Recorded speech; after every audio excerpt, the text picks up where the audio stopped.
పాకిస్తాన్కి ఇప్పుడు ఒక్కసారిగా షాకింగ్ పరిణామం.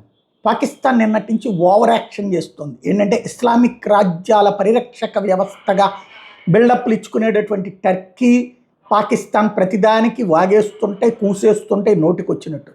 సరే, ఇప్పుడైతే ఒక విచిత్రమైనటువంటి పరిస్థితి పాకిస్తాన్కి.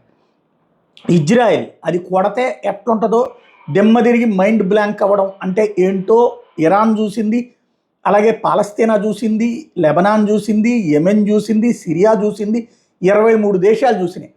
అట్లాంటి ఇజ్రాయెల్కి సంబంధించినటువంటి వ్యవహారాల మీద మా దగ్గర ఉన్నటువంటి గూఢచర్య నివేదికలు ఇరాన్తో పంచుకుంటాం, అవసరమైతే ఇరాన్కి సహకారంగా యుద్ధంలో దిగుతాం లాంటి పిచ్చ పిచ్చ కోతలన్నీ కూసింది.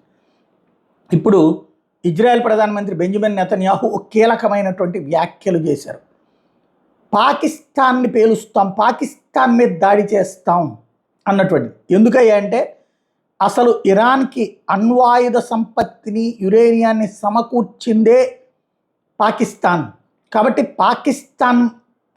పాకిస్తాన్తో పాటుగా ఉత్తర కొరియా, కాబట్టి ఇచ్చినోళ్ల సంగతి కూడా తేలుస్తాం అన్నటువంటి స్టేట్మెంట్తో ఇప్పుడు ఉలిక్కి పడటం అన్నటువంటిది పాకిస్తాన్ వంతవుతుంది. ఎందుకంటే బనం కొట్టిన దెబ్బకే బిత్తరబోతోంది పాకిస్తాన్. ఇప్పుడు ఇజ్రాయెల్ కొడితే తిరిగి లెగవడం కూడా కష్టమే.